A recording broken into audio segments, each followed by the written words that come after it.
Hello friends, welcome back to the lectures of fluid mechanics. In the last lecture, we have seen some of the properties of fluid mechanics, that is density, specific weight, specific gravity, specific volume. Then we have seen one important property of fluid, that is viscosity, to be specific, the dynamic viscosity. Then we have seen kinematic viscosity. We have seen the various units used for the measurement of all these physical quantities in CGS system, in SI system. We have seen the dimensions of all these physical quantities. Now in this lecture, we will study some other fluid properties like compressibility, like bulk modulus, like surface tension, and we will also see how does the surface tension plays an important role in creating excess pressure inside a liquid droplet or say the air bubble or say soap bubble and so on. So let's begin. Now starting with the first property of the fluid. Now today's first property is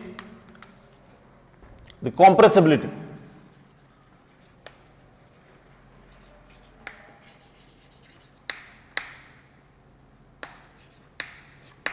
Compressibility represented by the term alpha. Now before we go into the definition of compressibility, I think we must understand the term bulk modulus.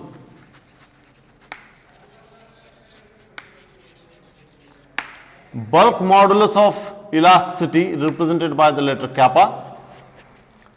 Now the bulk modulus of elasticity, I think you have studied already in the properties of matter, properties of solids. We have seen various moduli of elasticity. One is the Young's modulus of elasticity, second is the bulk modulus of elasticity, and third one is the modulus of rigidity. So all these moduli are basically the ratios of shear stress, all the moduli are basically the ratios of the stresses to the strain, right. So as the bulk modulus is related to the volumetric stress and the volumetric strain, so I will say the bulk modulus is defined as, the bulk modulus kappa is defined as, it is the volumetric stress, it is the volumetric stress to the volumetric strain. Volumetric strain. By the way, I hope you remember that this volumetric stress is nothing but the term pressure. The same thing I can write down. This is equals to the volumetric stress is nothing but pressure acting onto it divided by the volumetric strain, or say simply I will abbreviate it as volumetric strain, like this. Okay. Now let us understand the bulk modulus of rigidity for an object, and then we will apply that concept to the fluid. Consider there is one object, take down any object, say of any arbitrary shape like this, and this is in the atmosphere, so the atmospheric pressure will be acting onto it. So atmospheric pressure will be acting onto its surface at all the points in the perpendicular direction. See, this pressure is acting at every possible point. I am showing you only some points. Say the pressure acting over here is P atmospheric, and consider the volume of the object to be equals to V. Now if I take down that object inside some liquid, say water, and up to certain depth, if I take down that object up to certain depth, say over here, the object will come over here, say the object will come over here, say the depth is h. Now in this case, how much is the pressure force acting onto the surface of that object? I will say the pressure force acting onto the object will be equals to, obviously it will be more than that of the atmospheric pressure. So the pressure over here will be, it will be, if the depth, average depth of that depth of the object below the free liquid surface is h, then the pressure force acting over here will be P atmospheric plus rho gh. and that pressure is acting at every point onto that object. Say at every possible point that force is acting, or so the pressure is acting, right?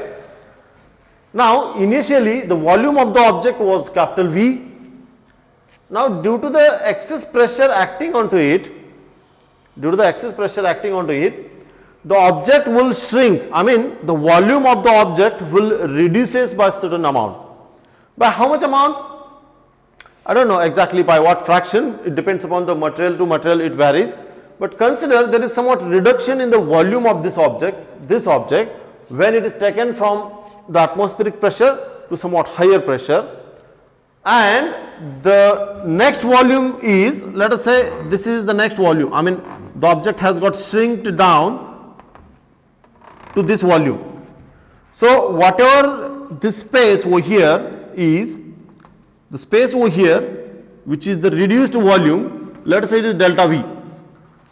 Delta V is the change in volume, the reduced volume of the object, and the remaining volume of the object when it is kept at the depth h below the free liquid surface. The volume over here, see initial volume was V, and final volume after putting down that object at certain depth d below the free liquid surface, that is after creating somewhat pressure onto the surface, then the volume will be delta V is the reduction in the volume, reduced volume. So the final volume of the object will be V minus delta V. This is the change in volume, sorry, the reduced volume. Now coming back to the point, the modulus of rigidity, sorry, the modulus of bulk modulus of the matter is equals to the pressure. The same formula I can write down, kappa is equals to the change in volumetric stress, also the change in pressure, it is delta P divided by, or say it is change in pressure,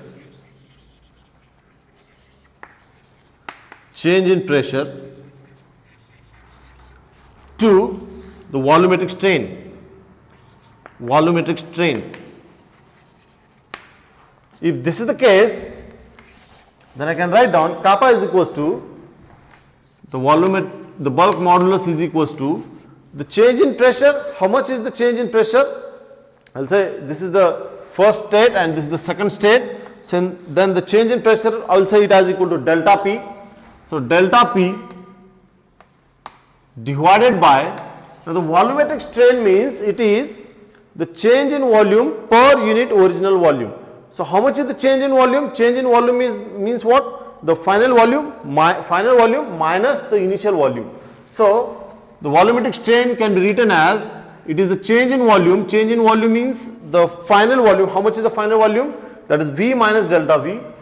This is V minus delta V. This is the final volume minus the initial volume, that is V minus initial volume V whole divided by the original volume V. Original volume of the object is V. So this can be reduced to be, this term kappa is equals to, I think this minus V plus V will get cancelled. So this will be minus of delta P divided by, say minus of delta V by V. So this gives rise to minus of V delta P divided by delta V. So that's what the bulk modulus of the matter. Now if you want to write down that equation in differential form, this kappa is equals to minus of V, it is dP by dV. That is the rate of change of pressure with respect to the volume. Next, what about the SI unit for this? Now this is basically the ratio of the volumetric stress to the volumetric strain. So strain is a dimensionless parameter, unitless parameter. So whatever the dimensions of volumetric stress is, same will be the dimensions of bulk modulus, and whatever the SI unit, or say whatever the unit used for the measurement of stress is, same will be the unit used for the measurement of bulk modulus. So I would like to write down SI unit for that. SI unit for the bulk modulus will be, it will be the SI unit used for the measurement of volumetric stress, and that will be Newton per meter square. What about the dimensions?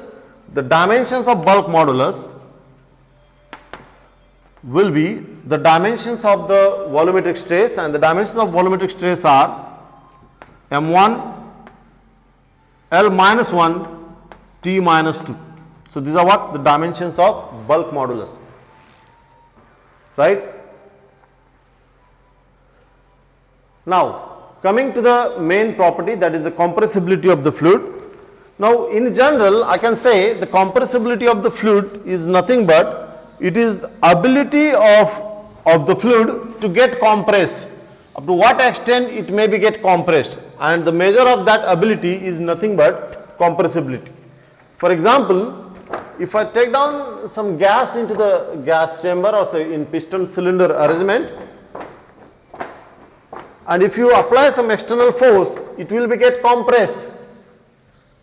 If it is get compressed, then I will say that gas or say that fluid has somewhat compressibility.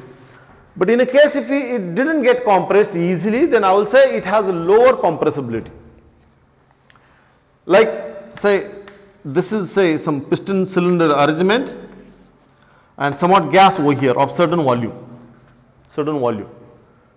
Now if we exert a force onto this piston, and due to the excess force acting onto the piston, if the gas is get compressed and the final volume of the gas became this much, I mean if the piston came at this place, then initial volume was this much, final volume is this much. So the gas is get compressed, then we can say that this gas has certain compressibility.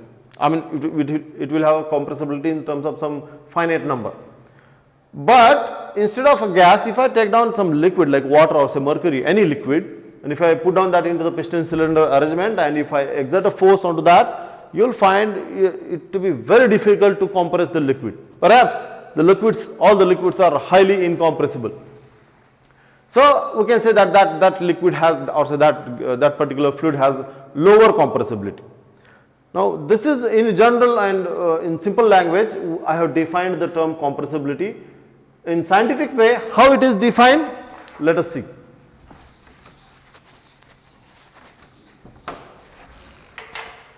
Now I will define the compressibility alpha as the reciprocal of the bulk modulus. It is the reciprocal of bulk modulus of elasticity. I think we have just seen what is bulk modulus of elasticity, and hence I can write down this term alpha as equals to 1 by kappa, and that is equals to, what is kappa? That is what the bulk modulus of elasticity, and I think we have seen the formula for that bulk modulus of elasticity. Bulk modulus is nothing but change in pressure, or say the volumetric stress to the volumetric strain, that is minus V over here, so it will be minus V. So the bulk modulus is minus of V into delta P by delta V. If I write down that equation over here, minus of V into delta P by delta V. This term can be written as alpha as equals to, it is minus of delta V divided by V into delta P, or I would like to write it as minus 1 by V into delta P by delta V. Something went wrong. It's not like this.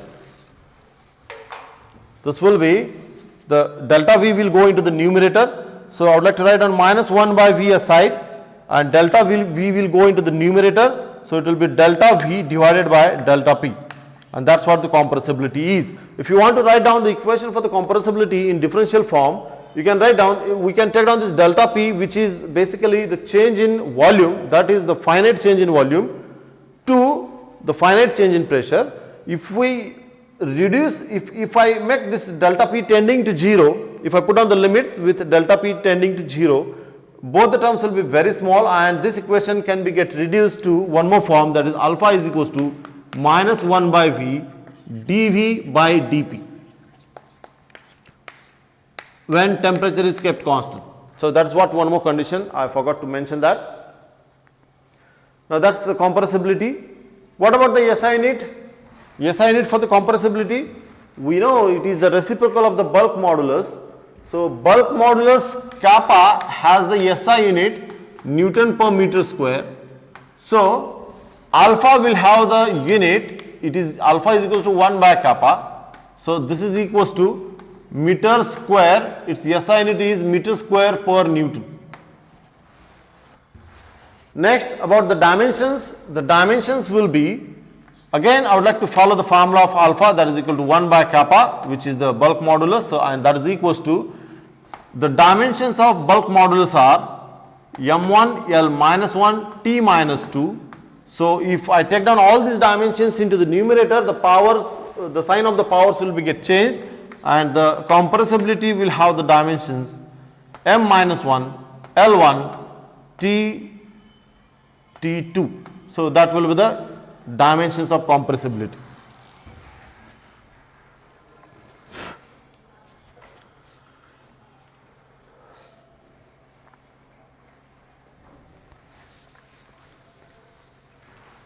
Now let's go for the next property. The next fluid property is the vapor pressure. Now if someone asks you what is the boiling point of water, then what should be your answer? I repeat the question. If someone asks you what is the boiling point of water, and if you are responding like the boiling point of water is 100 degrees Celsius, then I will say it's not the complete answer. Being a science student, you should answer this question as the boiling point of pure water, I am saying pure water at standard atmospheric pressure is 100 degrees Celsius. So that's what the boiling point of water is. And apart from that 100 degrees Celsius temperature, I would like to add one more point, one more property of the liquid or water, or say any liquid. That is, the boiling point is the function of the pressure acting onto its surface. More is the pressure acting onto it, more will be the boiling point. Less is the pressure acting onto it, less will be the boiling point. And this property, vapor pressure, is related to this particular fluid property. Second property is vapor pressure. Vapor pressure. Now if I take down some liquid over here into a closed container, where the pressure of this container can be controlled, and the pressure acting on here is, let us say it is the pressure P. Let us say it is pressure P. Now consider this as water. As water, most of the cases in fluid mechanics, I do take down example of water, since water is familiar to all of you and you can relate the things very easily. That's the reason I do take down the example of water, right? Now you know that water boils at 100 degrees Celsius, but that is applicable only for pure water, and that too at standard atmospheric pressure. Now what will happen if I reduce up this pressure over here, or say increase the pressure over here, say at 100 degrees, at somewhat atmospheric pressure, say at atmospheric pressure at P atmospheric, the boiling point is 100 degrees Celsius. But if I increase the atmospheric pressure, the boiling point will also increase. Say if I go for the boiling pressure to be, see this atmospheric pressure to be equals to about 101.325 Pascal. If I go for some higher pressure, 2 bar, 5 bar, 10 bar, for example 10 bar pressure, the boiling point is close to 180 degrees Celsius. And in the similar manner, if I go on increasing the pressure acting onto the free liquid surface of water, or say in general water, then the boiling point will also go on increasing. On the reverse side, if I decrease the pressure, if I continuously keep on decreasing the pressure, say pressure, if the atmospheric pressure is close to 1 bar, so if I make it 0.5 bar, or say 0.2 bar, 0.1 bar, 0.1 bar, continuously if I go on decreasing the pressure acting onto this liquid surface, that is water, you will find the water is boiling at little lower temperature. Maybe if little lower pressure, the water will start to boil at 80 degrees Celsius, 70 degrees Celsius, 60 degrees Celsius, 50 degrees Celsius, and so on. Now, this is what one of the behavior of water, not simply of water, but of every liquid. More is the pressure acting onto it, more is the boiling point. Less is the pressure acting onto it, less is the boiling point. Now, if I continue to reduce the pressure acting onto the liquid surface, here we have taken the liquid as water. Say the room temperature, and obviously the temperature of this water is 20 degrees Celsius. I repeat, the atmospheric temperature, that is the room temperature, is equal to 20 degrees Celsius, and same is the temperature of this water. In that case, what happens if I continuously decrease the pressure acting onto this water surface by attaching a vacuum pump to it? Continuously the boiling point of this water will go on reducing from 100 to 90, 80, 70, 60, like that. It will come back again. If you keep on reducing the pressure, say the boiling point will reduces up to even 30, 25, 21, 20 degrees Celsius at certain pressure. If I go for the pressure of about select 2333 Pascal, the boiling point is 20 degrees Celsius. This pressure is the absolute pressure, remember, it's not the gauge pressure. The gauge pressure is the atmospheric pressure, the absolute pressure is the atmospheric pressure plus the gauge pressure. Here it is the vacuum pressure, and the absolute pressure, when the absolute pressure acting onto this liquid surface is equal to close to 2300 Pascal, then the time the boiling point of that water is 20 degrees Celsius. Now, what does it mean? If you feel the situation, if you analyze the situation, the boiling point of this water at that particular pressure is 20 degrees Celsius, and we have maintained the pressure over here to be equals to 2300 Pascal, and at this pressure the boiling point is 20 degrees Celsius, and the temperature of water over here is also 20 degrees Celsius. So obviously the water will start to boil. I repeat, the water will start to boil. Even if you do not feed, if you do not heat that water, there is no heating source attached over here, the water will start to boil or say evaporate by its own, and that is happening at this particular pressure. So I would like to summarize what I said in the last 10 minutes. The boiling point of pure water at standard atmospheric pressure is 100 degrees Celsius. That boiling point of water is the function of pressure. More is the pressure acting onto it, more is the boiling point. Less is the pressure, less will be the boiling point. At certain atmospheric temperature, if we take down that liquid or say the water, and if you continuously keep on reducing the pressure acting onto it, the boiling point of that water will also keep on reducing. A time will come where the pressure is such that the boiling point of water at that pressure will be equals to the room temperature, which is equals to the temperature of water over there, and at that pressure the water will start to evaporate by its own without consuming or say even if there is no source of heat. In that case, the pressure at which the evaporation of water or say that liquid is taking place at the room temperature, that pressure we say it as vapor pressure. That pressure we say it as the vapor pressure. The vapor pressure is different for the different liquids.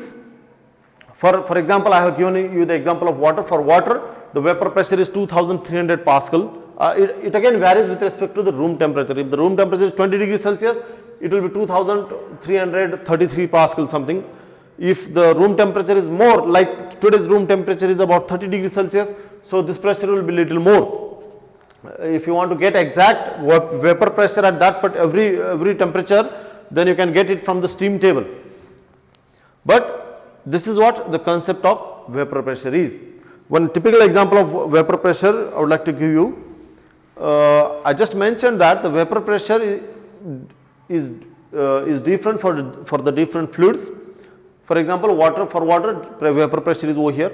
For petrol, if you know petrol, for petrol the vapor pressure is very close to the atmospheric pressure, and that is the reason if you take down some petrol and put it into the open atmospheric air in an open vessel, you will find that petrol is get evaporated by its own without absorbing. I mean, it will absorb the heat, but as such a considerable heat source we have not provided to the petrol.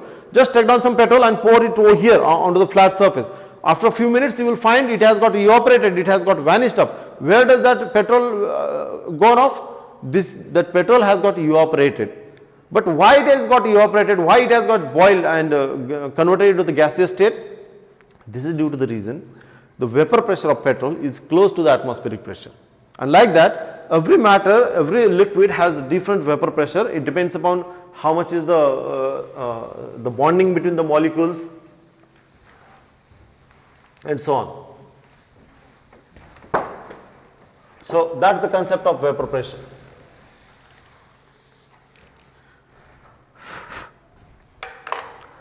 Now let's go ahead for the next fluid property, that is the surface tension.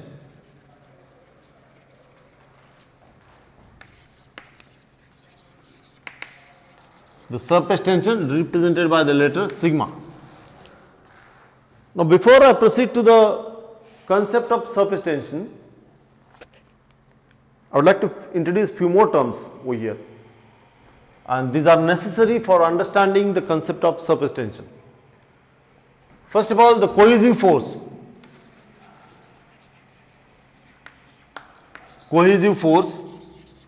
Then the adhesive force,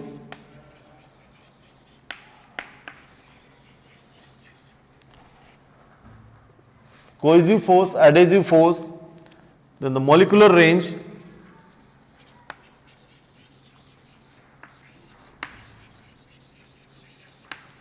and the sphere of influence.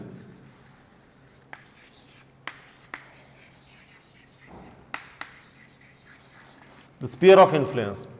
Now we will see these terms step by step.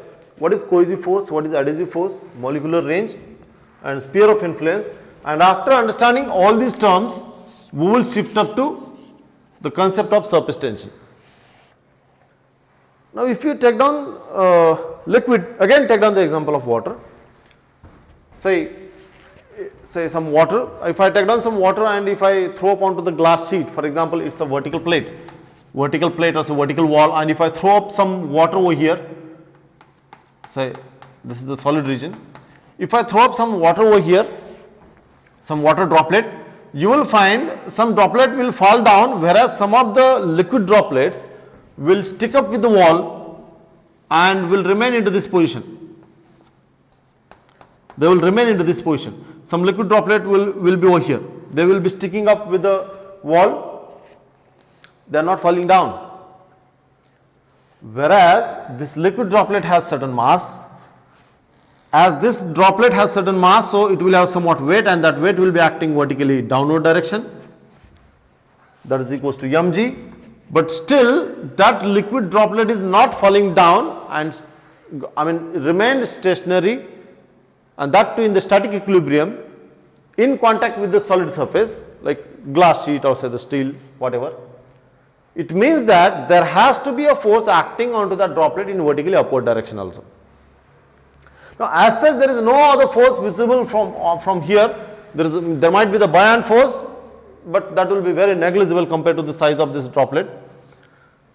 So what other force must be existing over there so as to keep that liquid droplet in equilibrium, that too in the static equilibrium, and that force is the adhesive force. I will show you what is this adhesive force.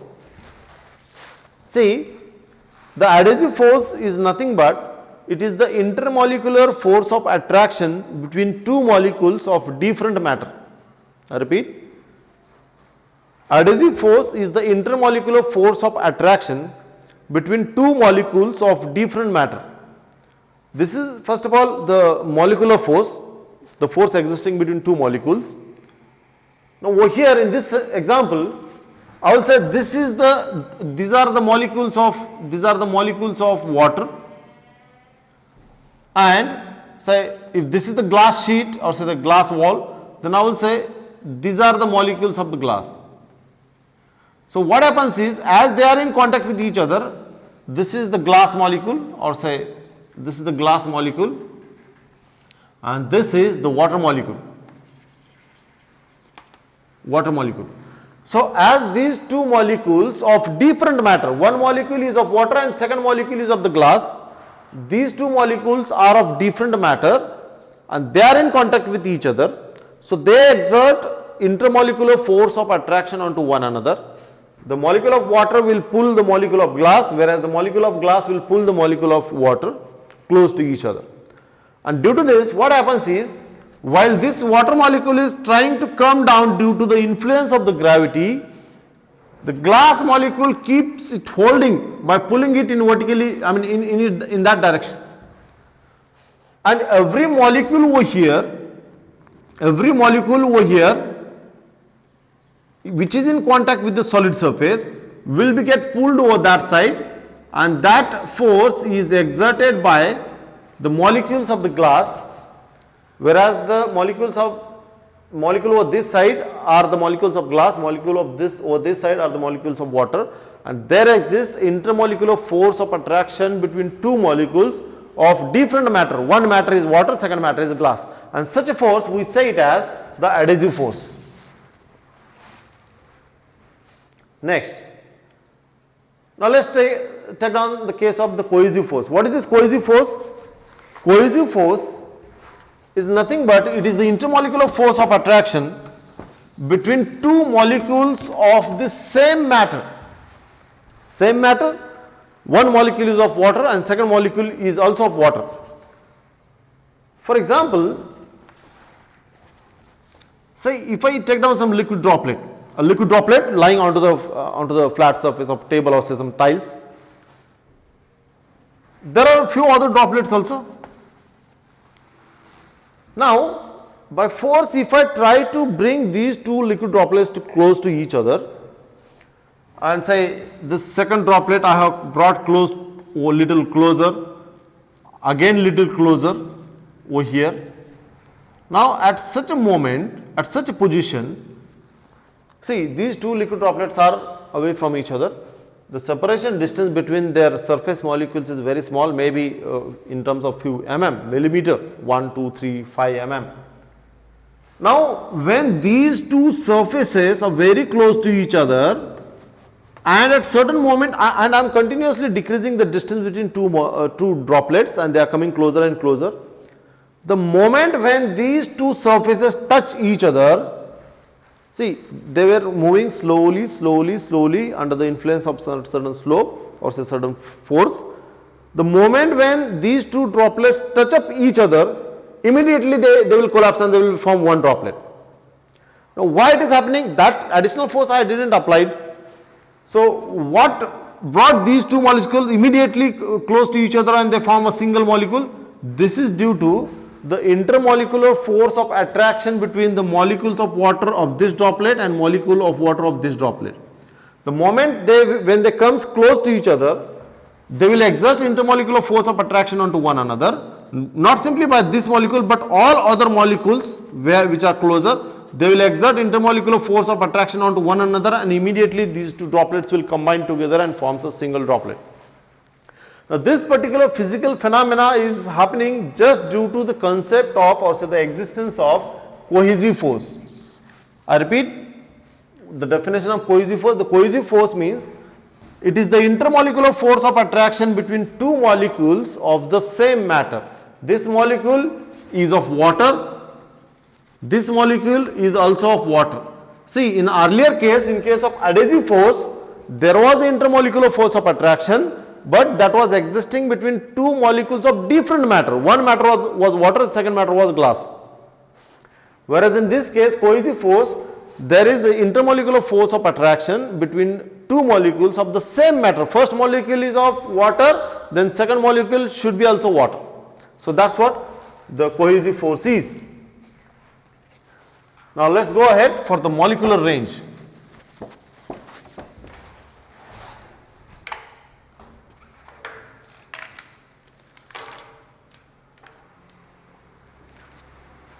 Now, for molecular range, take down some liquid over here,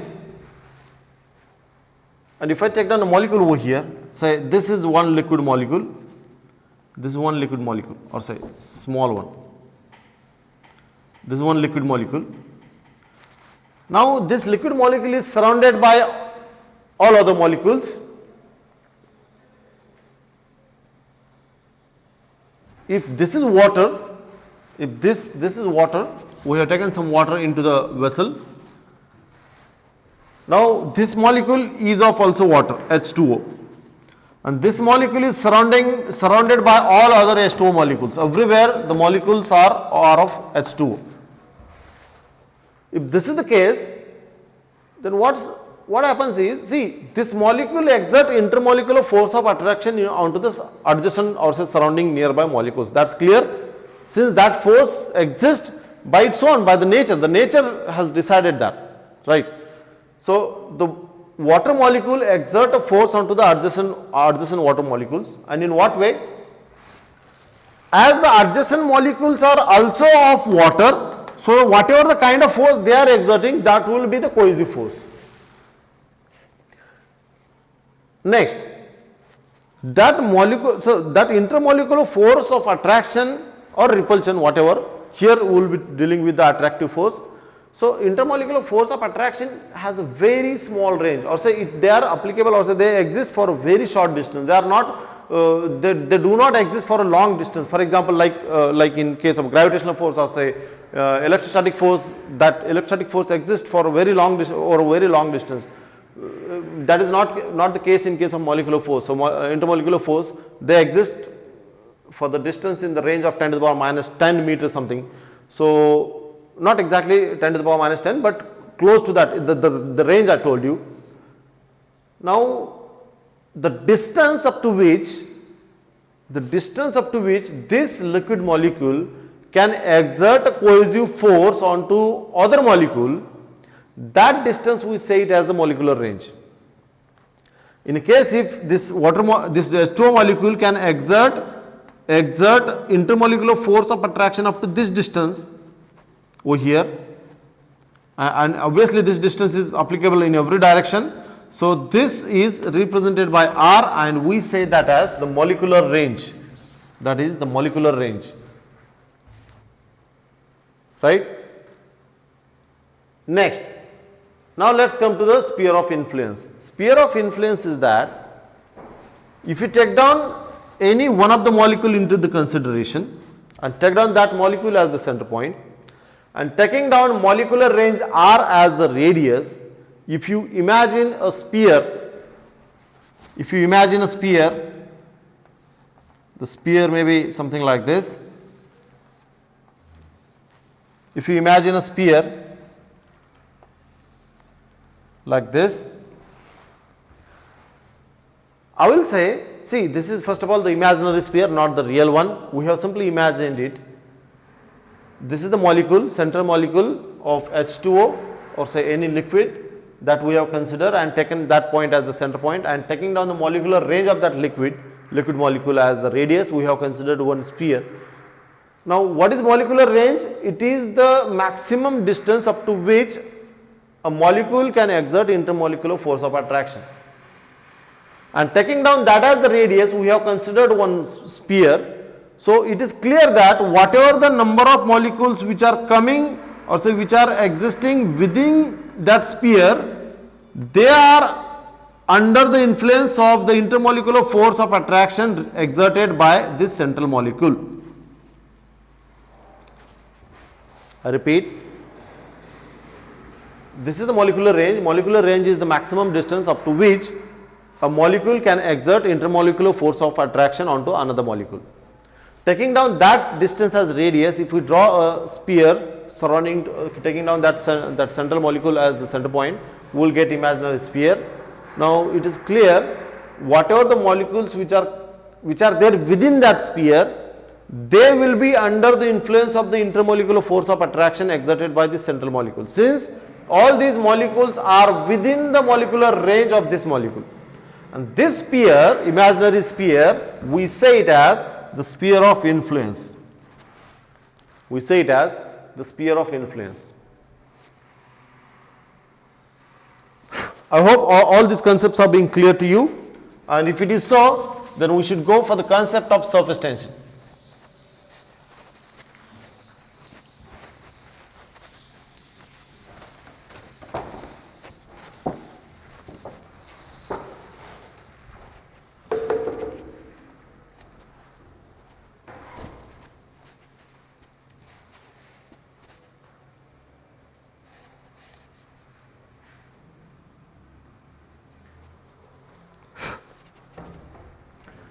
Now, consider there is a vessel over here containing some liquid. Liquid in the sense, say, water. Now, if I take down 3-4 molecules at various locations, see, this is the liquid, this is the free liquid surface, the atmospheric pressure is acting onto it. Now, if I take down 3 molecules over here, select molecule number 1 over here. So, only 2 molecules enough. Molecule number 1 and molecule number 2. There are 2 molecules, one over here and second over here. Now, for this molecule, if I see this is the molecule of water. If this matter over here into the vessel is H2O, then all the molecules inside this vessel, or say inside below this free liquid surface, will be of H2O. So this is the molecule of H2O. This is also the molecule of H2O. Now for water molecule, if I take down whatever the molecular range is, if I take down that much range as the radius, and if I draw one imaginary sphere surrounding to that molecule, the imaginary sphere will be somewhere over here. Something like this. I hope this is visible to you. This is the imaginary sphere. Now it is clear that this is the molecular range. Now it is clear that whatever the molecules which are coming within that sphere of influence, the central molecule will exert intermolecular force of attraction onto all these molecules which are there present within that sphere. In the similar manner, all other molecules which are present within that sphere, they will also exert of intermolecular force of attraction onto the central molecule. If this is the case, then this molecule is get pulled from every side, every possible direction, and that too by equal amount. So this molecule will be get pulled down by the molecules present over here. At the same time, this molecule is pulled up by the molecule present at the upper region. This molecule is pulled over this side by the molecules present over this side, and this molecule is pulled over this side due to the intermolecular force of attraction exerted by the molecule over this side. Not simply in 4 directions, but in every possible direction, this molecule is get pulled up, and that is due to the intermolecular force of attraction exerted by all of its surrounding molecule. And the force acting onto the central molecule is such that the net force over here acting onto the central molecule is 0. Every force will cancel out each other, and the net force acting onto the central molecule will be 0. Now come to this point, this molecule. If I take down R as the molecular range for the molecule, and it will be the same as per as the molecule here is of H2O, this molecule is also of H2O, so the molecular range will be the same. So I would like to draw the sphere of influence surrounding to that molecule. So this is the sphere of influence.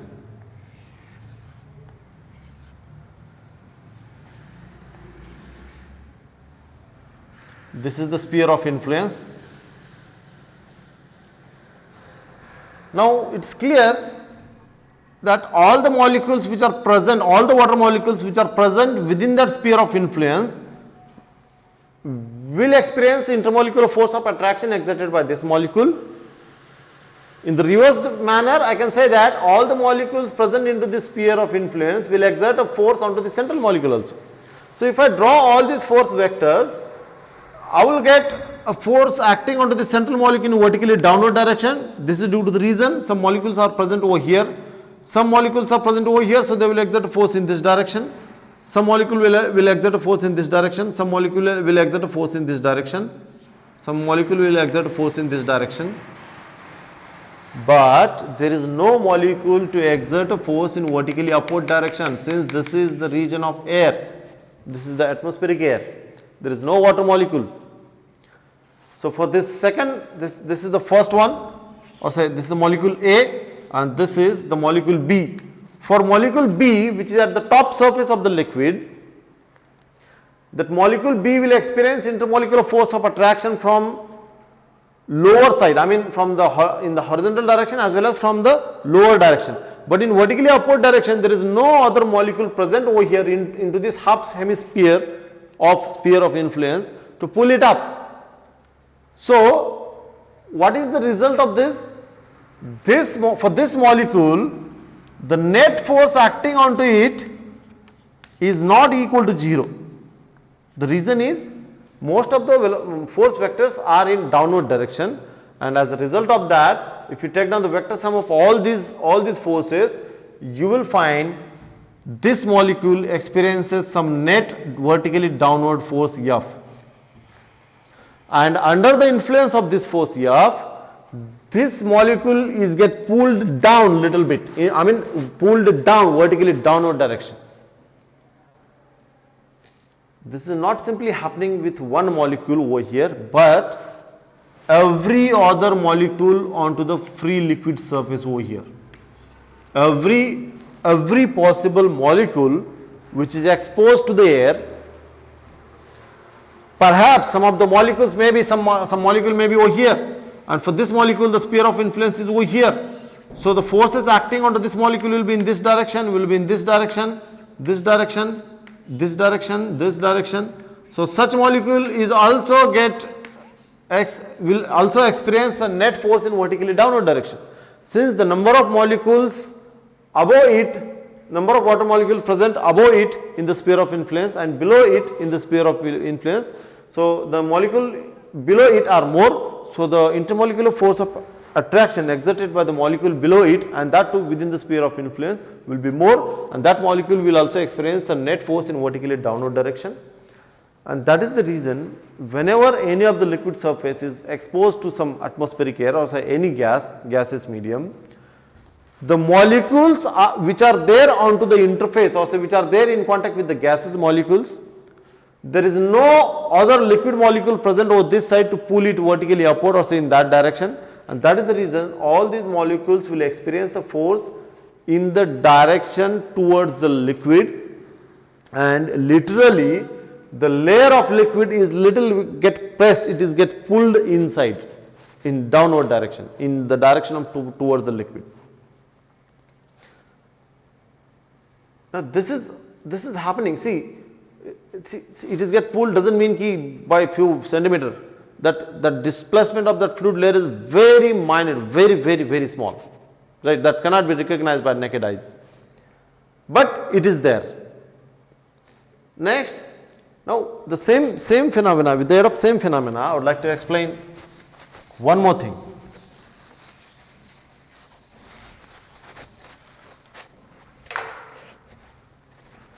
So this is a free liquid surface, or I would like to draw it in 3D.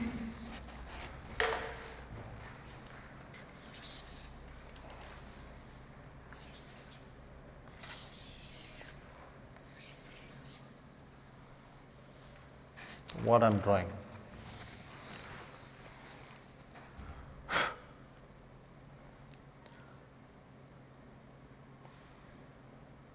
So there is a vessel like this, and I would like to show only the top surface in 3D.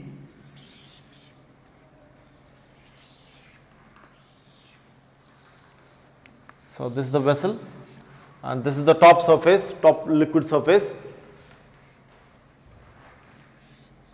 right?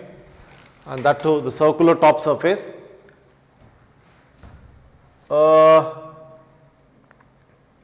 See, if I take down any one of the molecule,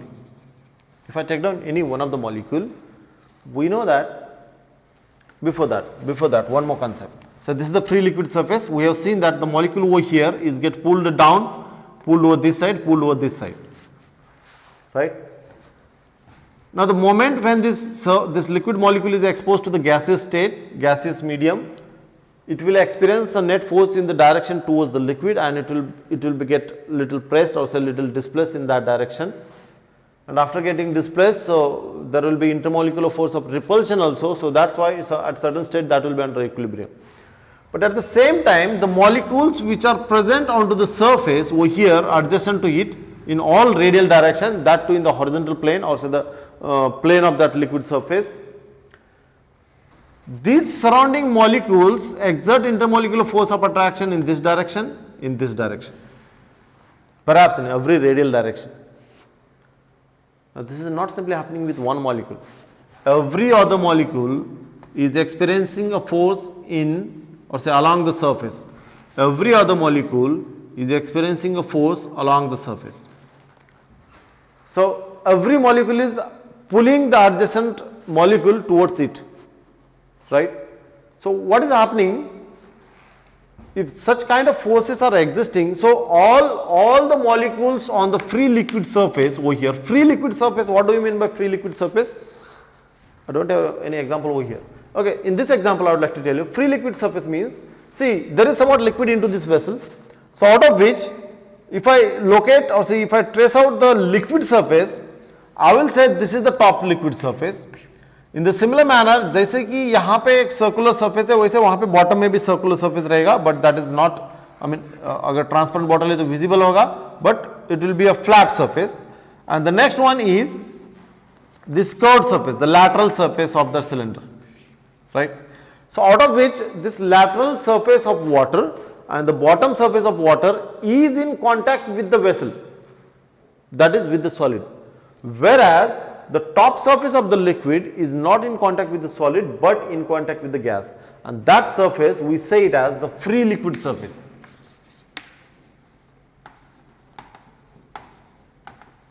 Free liquid surface.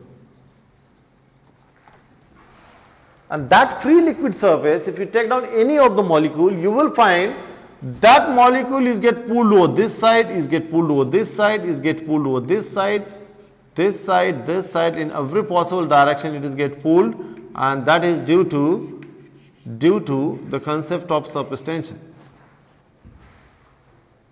And that is the reason every free liquid surface of every matter behaves as like a stretched membrane.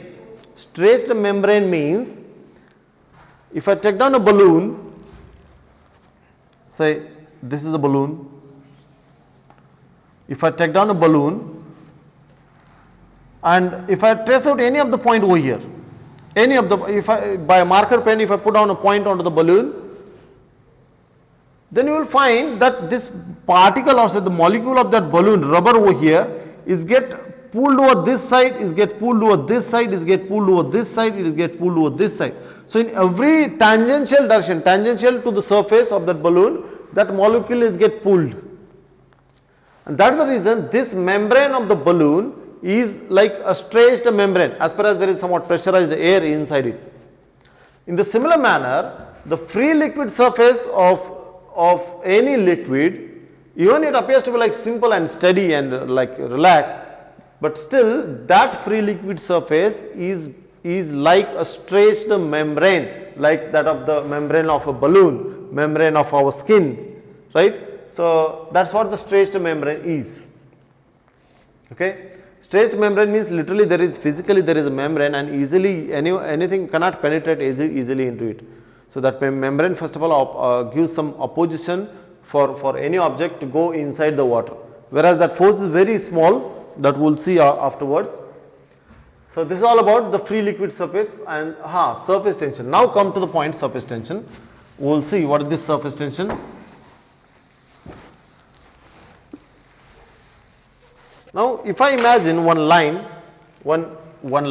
any imaginary line, a straight line onto the free liquid surface, you will find due to the concept of surface tension that we have seen till now, and the terms related to the surface tension, that is the cohesive force, adhesive force, molecular range, sphere of influence, why the upper surface of liquid, free liquid surface, the upper layer of free liquid surfaces get pressed a little bit.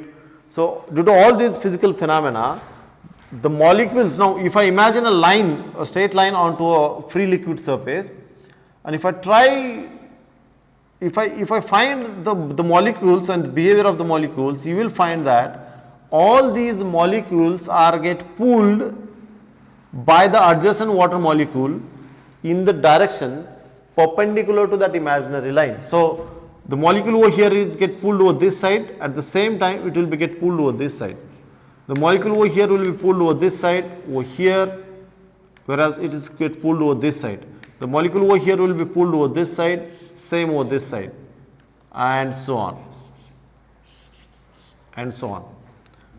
Now, with whatever force this molecule is get pulled over this side, so F1, with the same force this molecule will be get pulled over this side, that is F1. The magnitude wise same, the direction will be opposite, and the net result of that force will be 0. But if you consider any one of the sides, there will be somewhat net force. Now coming to the concept of surface tension, the surface tension is defined as, the term surface tension sigma is defined as, it is the tangential force F acting onto one imaginary line drawn onto the free liquid surface per unit length of that imaginary line. So if I take down this, the force acting on any one of the side as F and the length of this line as equals to L, then the concept of surface tension is that it is the tangential force acting onto the free liquid surface over an imaginary line per unit length of that imaginary line. So this is what the formula for the surface tension, sigma. So it will be expressed in terms of Newton per meter. As you can know, you know that force is measured in terms of Newton and length is in terms of meter. About the dimensions, if you want to know, the dimensions for sigma, that is the surface tension, will be equals to the dimensions of force m1 L1 T minus 2 divided by the dimensions of length will be L1. So finally the dimensions of surface tension will be equals to, it will be m1 L0 T minus 2 will be the dimensions of surface tension.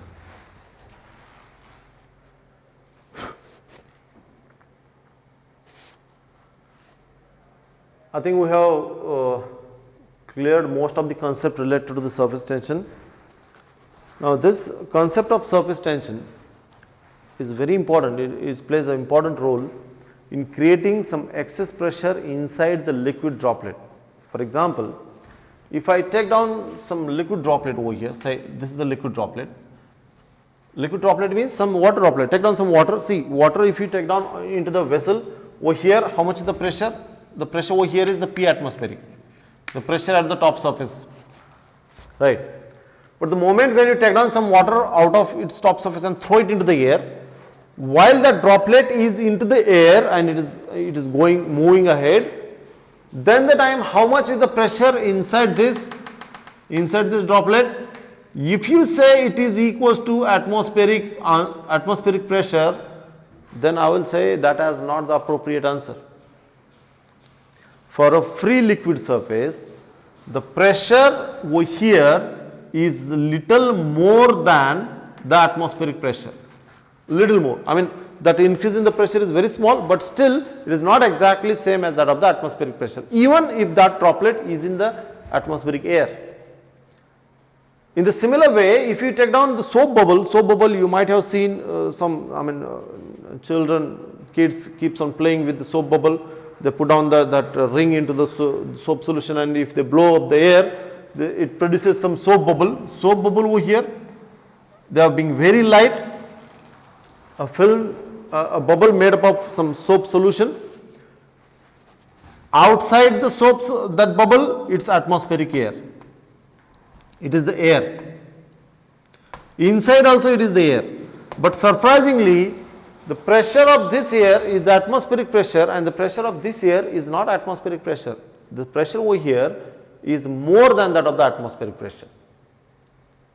Now, in the similar manner, I would like to go for one more example. if this is somewhat liquid and at certain depth, say over here there is some liquid, I mean air bubble I am talking about.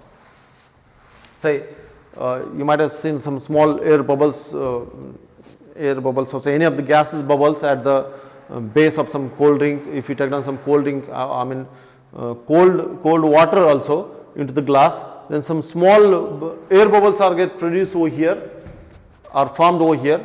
So if I follow the formula for the pressure over here as pressure is equals to, here it is the atmospheric pressure, the pressure over here is the atmospheric pressure, and the depth over here is h. So if I say the pressure acting over here, P is equals to P atmospheric plus rho gh, it is not the appropriate answer. The pressure into that air bubble also is little more than that of whatever the value that I have written, that is P atmospheric plus P rho gh. Now all this excess pressure inside this liquid droplet, soap bubble or say air bubble also, these geometries are having little excess pressure inside it. This is due to the reason of concept of surface tension. Now how does that excess pressure is get created over here, and that too by its own, no one is creating, the nature itself has created that pressure, right? And the surface tension is the key property behind that excess pressure. Now how does that excess pressure has been created over there, and what is the magnitude of that, on what parameter does it depend, that we will see into the next lecture. For today we will stop over here. Thank you.